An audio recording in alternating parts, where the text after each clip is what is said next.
Cool. Hey, everyone. It's a bit presumptuous of a title, I guess, for a field that has existed for approximately like 6 years. But I guess here we are discussing, what we can look at next in DeFi. Although obviously there's a bunch of stuff we could look at. I'm going to give a different perspective on it around essentially stuff like automated market making. And as you can tell, first of all, if you can't read my handwriting, then I apologize in advance. You probably didn't need to read it anyways. But number two, and more importantly, is if there's any questions, actually just ask them. I think it's much more fun this way. This is a much more relaxed set of slides. I think I'm not presenting a paper or anything. This is just quite literally just like here's an overview of the field, and here's like a bunch of questions that we have no idea yet how to solve. And it could be you solving them. Okay. So quickly is, what's the current status? What do we know about this stuff, especially in decentralized finance, specifically around automated market making? Then some conjectures and some extensions to the stuff that we know.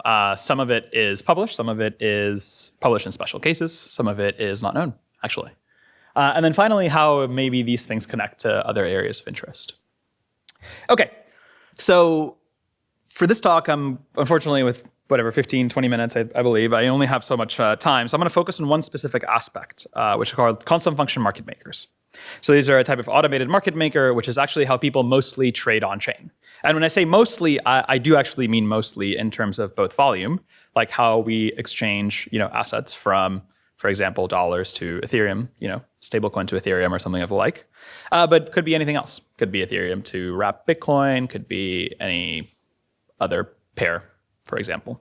And these are not small markets, right? So it's I recently computed it based on like a 120-day trailing average, and I think it annualizes to about $6 trillion of yearly volume on these CFMMs, which is quite large. So it seems very restrictive. It seems like we're only studying one small class of things, but it is quite important in practice. Okay, so I assume, I don't know, has anybody heard of the term constant function market maker? Like who? Okay, we got some people. Cool. Okay, so we have a few people.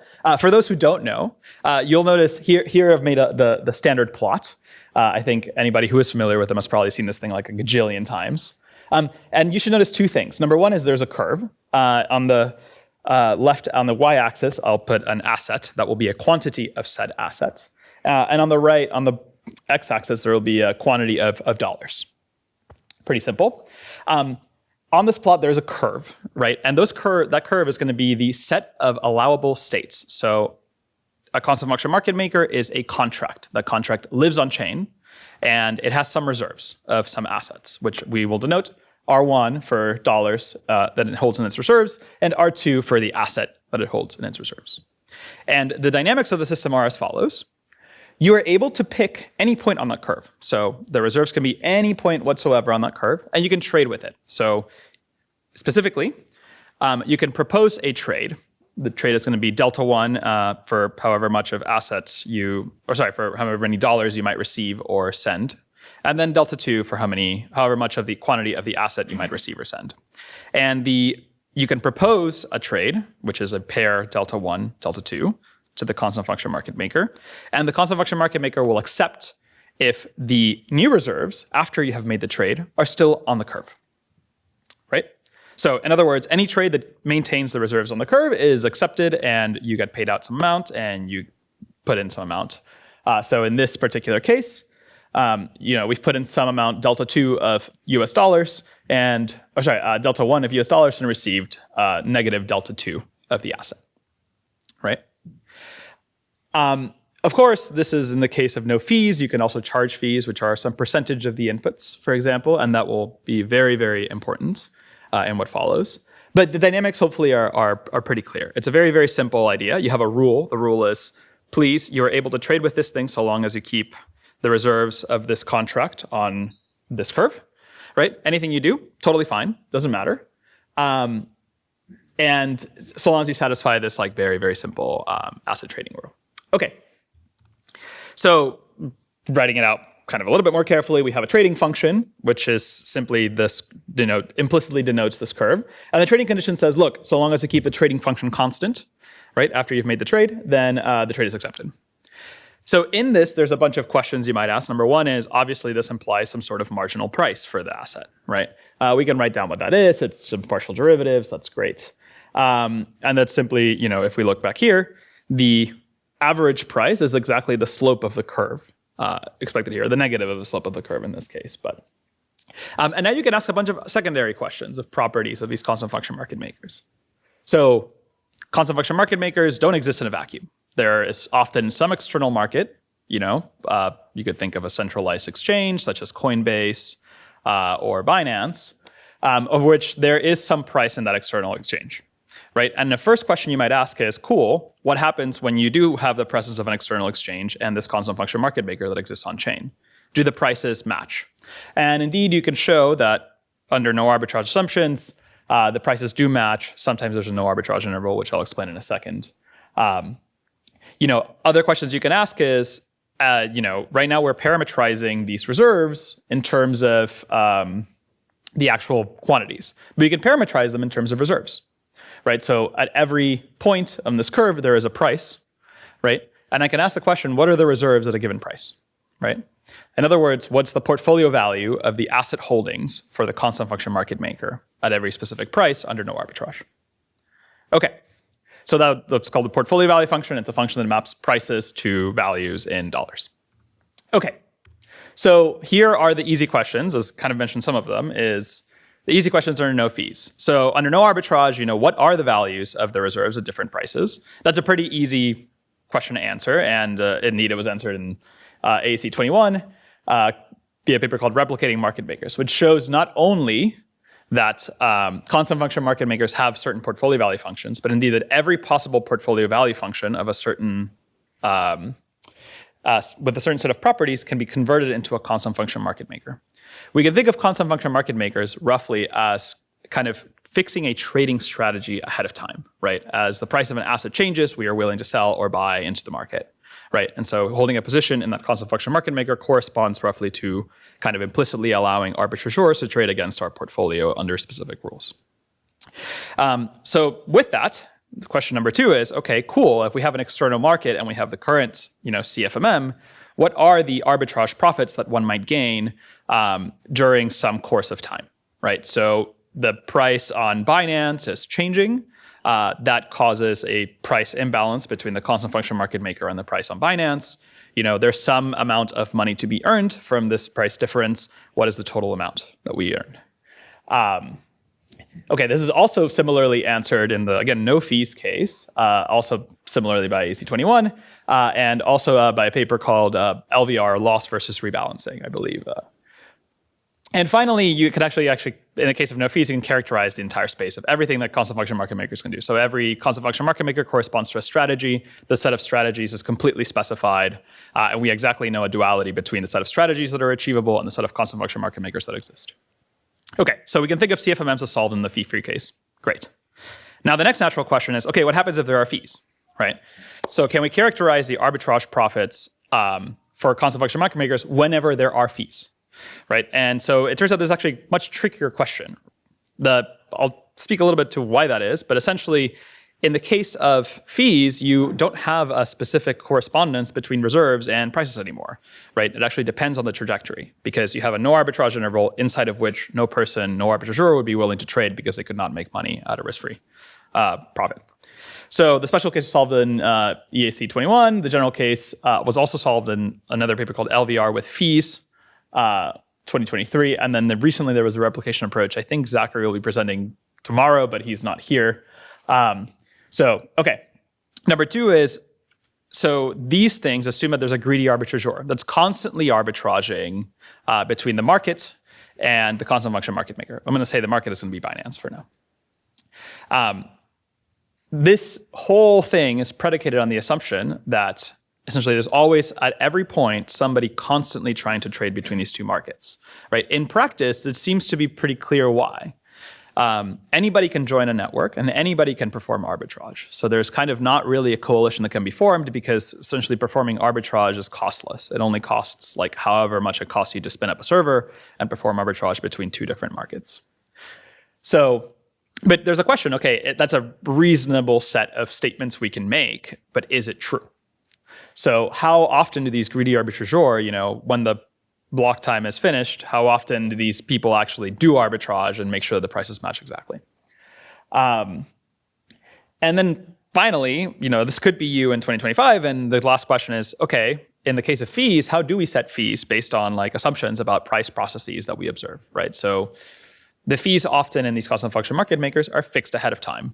And a natural question is, let's say we do get to observe some parts of some history of price processes, or we get to observe, or we, for example, know something about the implied volatility, for example. How would we set fees optimally to ensure that the market maker itself gets enough fees to recover these arbitrage losses? Okay. So as I mentioned before, why are fees harder? Well, when you have no fees, no arbitrage, or is essentially implies, the reserves are fixed to for every given price, what the reserves are, and for every reserves, the price. So that's pretty easy. There's a bijection there that's quite simple. When you have fees, you actually get a no arbitrage interval. So your price can lie anywhere inside of the no arbitrage interval for the external market, and the internal market, no arbitrageur will perform any action so long as that price lies inside of this interval, right? So the mechanics are actually not deterministic, unless you have further assumptions about how the price changes. So this is why we often assume something like there's a general diffusion process under which this price is going, and in expectation, we know that the fees are going to be accumulated are going to be something like X. So often, how do we tame this? Essentially, we tame this by showing that for most quantities of interest, which I'm going to call F here, where we want to integrate this quantity of interest over time, as the price moves slightly out of the interval, right? So in the time limit, as time becomes small, you kind of jump back into the interval, and the integral of the quantity is O of 1 in that time, right? So we converge fairly quickly to a deterministic Ito-like sum. And this is not obvious, and in fact, it's not always true for many quantities, but for most quantities that we happen to care about, it is true. And so you can kind of tame this annoying no arbitrage part by essentially looking at the one-step dynamics and then proving certain limit theorems. What's up? At the centralized exchange, you have a very similar kind of integral structure. Of course. You can't actually trade at prices between the bid and the ask. Correct. So we can think of a no-fee interval as a bid-ask spread. It's analogous to a bid-ask spread. Yeah, I'm just wondering, when you're thinking about arbitrage at a centralized exchange, how do you treat the fact that there's two different prices for buying and selling?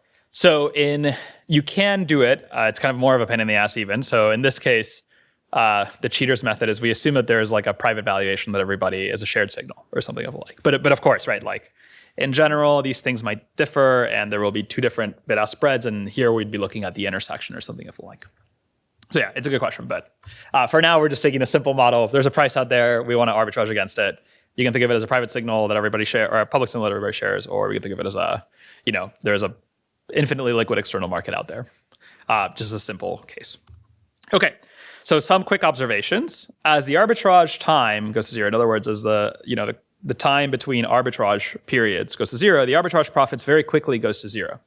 And this is true with fees, actually. So it's very important. Without fees, it's actually not true at all, because every loss it just gets aggregated over a long time. But with fees, even very, very, very tiny fees, as the arbitrage period goes to zero, as people are arbitraging more and more and more, the total profits actually very quickly also go to zero, roughly about square root of delta t. So given another observation, this is from Alex Evans, is that given smooth enough changes to a constant function market maker, no additional arbitrage is created. Okay, keep that one in mind. And finally, this is also from the same paper, is given an external price oracle and smooth enough changes, you can always construct a time-varying CFMM to replicate any reasonable strategy. Right. So if you get to observe prices and you get to change the CFMM based on those prices, then you can replicate essentially any strategy that you would expect with some premium or whatever. But okay, so here's the conjecture, which I don't know if it's true, but I suspect it's true, which is for a reasonable enough price process, can we construct a time-varying CFMM, which potentially not only depends on an external price, but can depend on its own price, so it uses itself as a price oracle, such that for any given strategy or payoff, such that it can replicate any given strategy or payoff in the small time limit. reasonable enough, and we can talk about the mechanics of this. So there's a lot of stuff I'm assuming here and sweeping under the rug, but the question is kind of putting these two things together. We should see that, like, look, if there's smooth enough time changes, there's no arbitrage, and for small block times, the arbitrage profit goes to zero, then, and from Alex's point, smooth changes suffice to replicate any instrument, right? Then somehow it feels that, like, if you have a very, very small price and you allow the price to, be measured by the CFMM itself, then you end up with this, like, very nice, you should end up, intuitively, with this very nice thing that says, cool, we can replicate any instrument because we can observe our own price by other people arbitraging our CFMM, and in turn use that to construct a strategy. What should this not be true? Well, look, the arbitrageur has arbitrary power to change the CFMM price at any point before the block time. So the measurement might be inaccurate. If the price changes, you could imagine creating some very large ARB opportunities that are actually kind of not real ARB opportunities, right? Somebody is able to change the price, manipulate it, and in turn change the constant function market maker to give you something that has very, very high payoff, even though it's not true. And yeah, the question is, like, what are the general conditions of market prices for which, these things actually even make sense? Okay, so if the conjecture is true, how do these things relate to perpetuals or other financial instruments that are on chain? Kind of interesting. Under what regimes does the conjecture even make sense? Good question. And then, in some sense, this idea here, constant function market makers work because they kind of outsource the rebalancing problem of your portfolio to arbitrageurs. And that seems to be a very, very key component of this. Are there other examples of other instruments for which kind of this rebalancing gets outsourced and in certain limits actually becomes free? Constant function market makers is the only one that I know of, but I'm curious about others. Awesome. Thank you.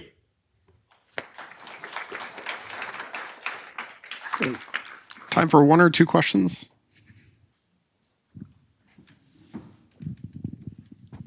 Yeah, I should probably know this, but just when you're talking about arbitrage profits going to zero in the trading time, or like continuous trading or something, doesn't this just assume, like, taking this to reality, are you making the assumption that there aren't any noise traders or value traders that would put in sufficiently large correct. So there's no assumption on noise. This is like exactly the perfect adversarial case. Could you walk me through the logic as to why, if I put in a huge trade, I push it out of the arbitrage bounds, that doesn't imply a law arbitrage profit? So, like, wouldn't it mean that the arbitrageurs have to shave off my trade, but my trade is a single trade, and so you can't start undoing it? So arbitrage profits here, think of it as, like, there are two players. There's a constant function market maker, there's two markets, constant function market maker, external market, and then there's an arbitrageur. And that's the worst possible case, right? Like, there's nobody here to, like, give you any fees whatsoever. And the question now is, what are the total profits for, assuming the price here is varying under some stochastic process, what are the total profits that a person could hope to earn, right? Assuming that they do instantaneous arbitrage at all times, which is an important assumption, by the way. That's not true in general, because there's, like, you solve some HJB problem and you can do way better. But if you're forced to do arbitrage at every block time, right, it turns out that, like, as the block time goes to zero, the arbitrage profits also go to zero without the presence of noise traders. Right. Okay. So you're saying there's this is but once you bring back in noise traders, actually it's better for the LPs too, right? Because you're also earning, like, extra fees that the arbitrageur can't just, like, simply sidestep. So it's actually better for both parties in that case. Does that make sense? Hopefully, like, ish. Yeah. Cool.